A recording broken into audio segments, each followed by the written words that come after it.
부평구는 지난 22일 부평역사박물관과 함께 미쓰비시 사택 학술 토론회를 개최했습니다. 부평구는 이웃들과 정보를 나누고 어울리는 공간인 신안꿈 도담터 개소식을 개최했습니다. 이번 주 부평 인사이드에서는 건강 생활습관 형성과 건강한 노후를 설계하는 사람들을 만나봤습니다. 여러분 안녕하십니까? 참여와 나눔, 더불어 사는 따뜻한 부평 뉴스입니다. 첫 번째 소식입니다. 부평구에는 일제강점기, 강제징용의 뼈아픈 역사가 고스란히 남아있는 곳이 있습니다. 삼릉 줄사택으로 더 잘 알려진 미쓰비시 사택입니다. 부평구에는 지난 22일 미쓰비시 사택의 가치와 활용 방안을 모색하기 위한 학술 토론회가 열렸습니다. 부평구는 지난 3월 22일 구청 중회의실에서 부평역사박물관과 함께 미쓰비시 사택 학술 토론회를 개최했습니다. 일제강점기 대표적 군수기업인 미쓰비시가 운영한 사택의 가치를 다각도로 재조명하고 향후 활용 방안을 모색하기 위해 열린 이번 토론회는 미쓰비시 사택의 가치와 미래, 그리고 부평이라는 주제로 진행됐습니다. 부평구는 역사 보존과 주거 환경 개선 주장이 함께 제기되는 상황에서 줄사택의 역사적 건축적 가치 판단을 위해 나섰습니다. 개발과 보존 사이에서 절충점을 찾아 내실 있는 토론회가 진행될 수 있도록 역사, 건축, 활용 등 각 분야의 전문가들이 참여했습니다. 미쓰비시 줄사택을 두고 역사적 가치가 있어 보존해야 한다는 의견과 철거 후 주민공간으로 활용해야 한다는 대립구도가 있었습니다. 그동안 일제강제동원의 산물인 미쓰비시 사택의 역사적 가치를 재조명하고 기업 공간을 조성하자는 의견이 제기되었는가 하면 건물의 노후화에 따른 주민생활 여건의 개선 등이 우선시되어야 한다는 의견이 제기되기도 했습니다. 한편 미쓰비시 줄사택은 1938년 일제가 일본군 군수물자 보급 공장을 세울 때 만든 공장 노동자들의 숙소로 작은 집 87채가 줄지어 있어 줄사택으로 알려져 있습니다. 다음 소식입니다. 공동 육아 나눔터를 들어본 적 있으신가요? 자녀를 기르는 부모들이 육아라는 공통된 활동에 있어 정보를 교환하고 또 어울리는 공간을 의미합니다. 부평구에는 부모들의 육아 부담을 줄이고 자녀들이 건강하게 성장할 수 있도록 적극적인 지원을 아끼지 않고 있습니다. 부평구는 지난 3월 20일 부평구 구립 산곡이동 어린이집 건물 4층에서 신안꿈 도담터 개소식을 개최했습니다. 이날 개소에는 차준택 부평구청장과 나상길 부평구의회 의장을 비롯해 신안꿈 도담터 이용자 등 20여 명이 참여했습니다.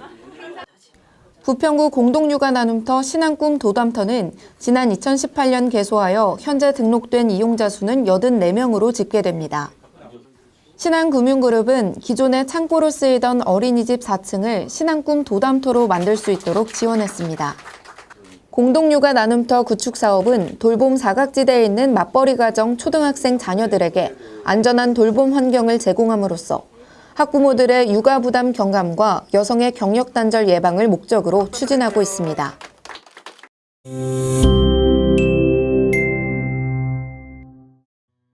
따뜻한 봄이 찾아오는 3월. 하지만 환절기가 되면 뇌혈관 질환이 빈번하게 발생한다고 합니다. 단일 질환으로 우리나라 사망 원인 1위를 차지하는 심뇌혈관 질환. 그만큼 위험하지만 예방과 관리법엔 소홀한 게 현실인데요. 그래서 오늘은 우리 몸에 대해 조금 더 관심을 가져보는 시간을 가져볼까 합니다. 수십 명의 어르신들이 옹기종기 모여 계신 이곳은 부평 4동에 위치한 한 경로당입니다. 부평구는 어르신들의 지속적인 건강생활 습관 형성과 또 건강한 노후 설계를 위해 청춘만세 생생교실을 운영하고 있는데요. 건강한 노후 설계, 과연 어떻게 하면 되는 것일까요? 간호사 선생님의 교육을 듣는 어르신들의 모습이 꽤 진지합니다. 처음 듣는 내용에 저 또한 귀를 열고 집중해서 들어보았는데요. 환절기에 심심찮게 발생하는 심뇌혈관 질환.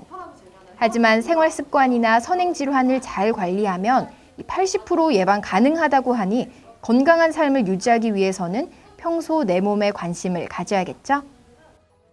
안녕하세요. 네, 아까 간호사 선생님 얘기 너무 잘 들었고요. 감사합니다. 네. 이 궁금한 거는 이 간호사 선생님이 생각하시는 이 어르신들이 건강을 지키는 가장 쉽고 간단한 방법 뭐가 있을까요? 네, 5가지 방법이 있는데요. 싱겁게, 골고루, 운동, 금연, 절주이고요. 더불어서 약을 잘 드시는 게 중요합니다.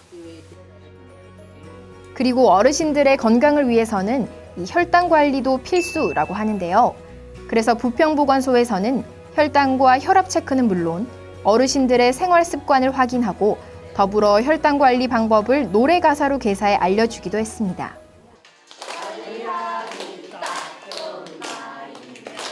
손뼉을 치며 노래로 다 같이 따라 부르니 더 쉽게 기억할 수 있겠더라고요. 싱겁게 골고루 먹기, 운동, 그리고 금주, 귀에 쏙쏙 들어옵니다. 우리 노인네들을 위해서 이렇게 와서 잘 해주셔서 고맙고요. 너무 감사하죠. 우리가 모르는 걸 알게 되고 또 이렇게 이제 싱겁게 먹고 뭐 그러라고 그러시는데 그렇게 해야 되겠다 그렇게 생각을 하고 있어요.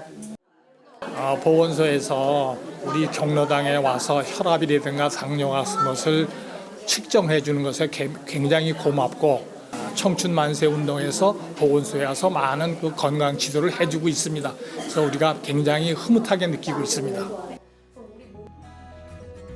단순히 지역 주민의 건강 점검을 넘어 건강관리 교육을 통해 스스로 건강한 노후를 설계할 수 있게 만드는 부평의 똑똑한 건강 프로그램을 응원합니다. 이번 주 부평 소식입니다. 부평문화원에서 제72기 부평문화학교 수강생을 모집합니다. 교육 내용으로는 한국무용, 풍물, 영어회화, 서예, 캘리그라피, 노래교실, 사교댄스 등 다채롭게 구성됐습니다. 강좌 신청을 원하시는 분들은 부평문화원 홈페이지 인터넷 접수 또는 방문 접수하시기 바랍니다. 아빠만을 위한 특별한 공부방, 아빠 수업이 열립니다. 우리 아이를 제대로 알고 훈육하며 재미있게 놀아주기 위한 교육 등 2회에 걸쳐 진행됩니다. 대상은 영유아기 자녀를 둔 아빠 20명으로 참가 비용은 무료입니다. 신청 기간은 오는 4월 15일까지 선착순으로 마감되며 참가 신청은 부평구 건강가정지원센터로 방문 및 전화하시면 됩니다.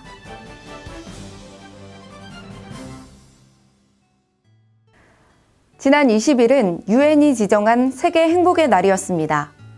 157개국을 대상으로 국민 행복도를 조사한 결과 한국은 57번째로 행복한 나라로 선정됐다는데요.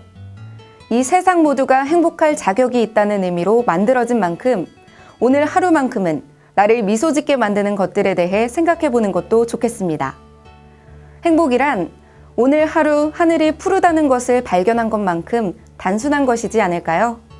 이상으로 뉴스를 마칩니다. 시청해주신 여러분 고맙습니다.